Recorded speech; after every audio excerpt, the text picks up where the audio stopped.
ಹಲವಾರು ಆಯಾಮಗಳು, ಎದುರಿಸ್ತಾ ಇರುವಂತಹ ತೊಂದರೆಗಳು, ಇಂತಹ ಹಲವಾರು ವಿಚಾರಗಳ ಬಗ್ಗೆ ಇವತ್ತು ನಾವಿಲ್ಲಿ ಚರ್ಚೆ ಮಾಡ್ತಾ ಇದ್ದೀವಿ. ಮತ್ತೆ ನಿರ್ಣಯಗಳನ್ನ, ಸಭಾಧ್ಯಕ್ಷರ ಒಂದು ಅನುಮತಿ ಮೇರೆಗೆ ನಿರ್ಣಯಗಳನ್ನ ತಗೊಂಡು ನಾವು ಅದನ್ನ ಜಿಲ್ಲಾಧಿಕಾರಿಗಳ ಮೂಲಕ ಸರ್ಕಾರಗಳಿಗೆ ಕಳಿಸುವಂತ ಒಂದು ಪ್ರಯತ್ನ ಕೂಡ ನಾವುಗಳಲ್ಲಿ ಮಾಡ್ತಾ ಇದ್ದೀವಿ. ಇನ್ನು ಪ್ರಾರಂಭದಲ್ಲಿ ನಾನು ಒಂದೆರಡು ವಿಷಯಗಳನ್ನ ಹಂಚಿಕೊಳ್ಳಿಕ್ಕೆ ಇಷ್ಟಪಡ್ತೀನಿ.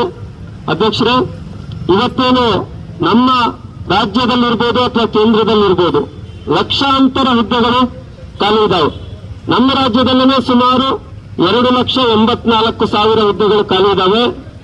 ಅದೇ ರೀತಿ ಕೇಂದ್ರದಲ್ಲಿ ಸುಮಾರು ಅವರು ಕೊಡೋ ಲೆಕ್ಕದ ಪ್ರಕಾರ 9 ಲಕ್ಷ ಚಿಲ್ಲರೆ ಖಾಲಿ ಇದೆ.